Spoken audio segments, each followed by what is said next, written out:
समस्त को जय श्री कृष्ण। चलतु शुणा आज महाभारतर किछि अंश श्री भगवत गीता। धृतराष्ट्र पचारिले, हे संजय, हे कृष्ण, धर्मभूमि कुरुक्षेत्र रे युद्ध करबा इच्छारे एकत्रित होइतिबा मोर पांडुंकर पुत्र माने कौन कले? संजय कहिले, युद्धारंभ समय रे राजा दुर्योधन व्यूह रचना युक्त पांडव सेना को देखि द्रोणाचार्य पाखकु जाई कहिले, हे आचार्य, आपण बुद्धिमान शिष्य पुत्र द्रुपद पुत्र धृतद्युम्नଙ୍କ द्वारा विवाहकार सज्जित पांडु पुत्र मानकर एही विराट सेना को देखंतु।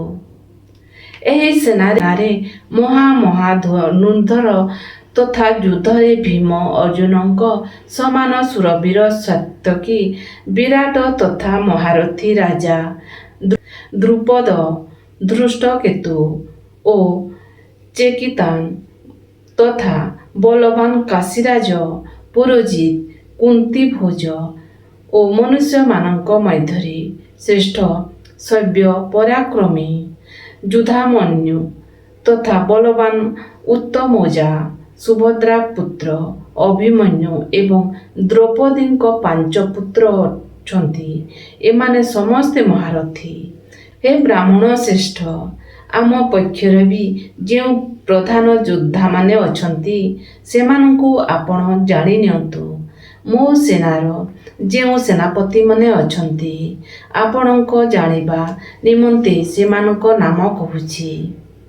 आपण द्रोणाचार्य, पितामह भीष्म, कर्ण एवं संग्राम विजयी कृपाचार्य तथा सेहीपरि अश्वत्थामा, विकर्ण ओ सोमदत्तଙ୍କ पुत्र भूरिश्रवा एवं एमानଙ୍କ छड़ा मो पाई जीवनर आशा त्याग करि देइथिबा आहुरी बहु सुरवीर मध्य नाना प्रकार अस्त्रशस्त्र सज्जित होई उपस्थित अछंती।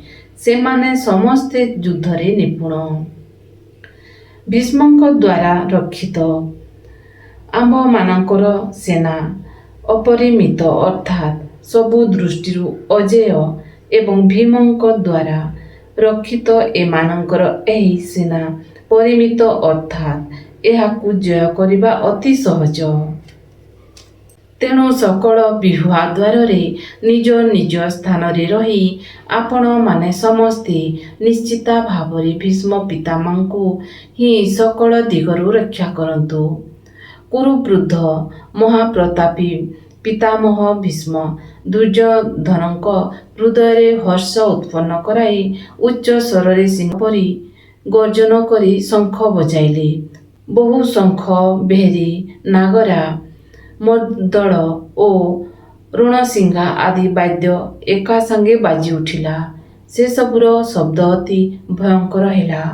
ताहापरे धलाघोड़ा जोड़ा जाइथिबा उत्तम रथरे बसी श्रीकृष्ण परमात्मा ओ अर्जुन मध्य निज निजर दिव्य शंख बजाइले।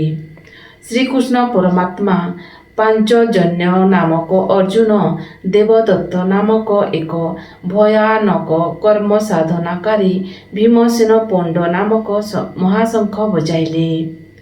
कुंती पुत्र राजा युधिष्ठिर अनंत विजय नामक एवं नकुल ओ सहदेव यथाक्रमे सुघोष मणिपुष्पक नामक शंख बजाइले।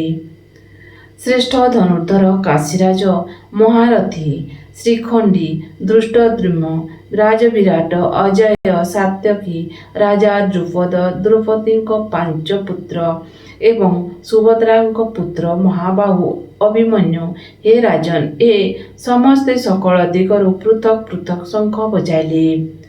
सेही भयंकर शब्द आकाश और पृथ्वी को प्रतिध्वनित करी दुर्योधनादि कौरव मानकर हृदय विदीर्ण करिदेला।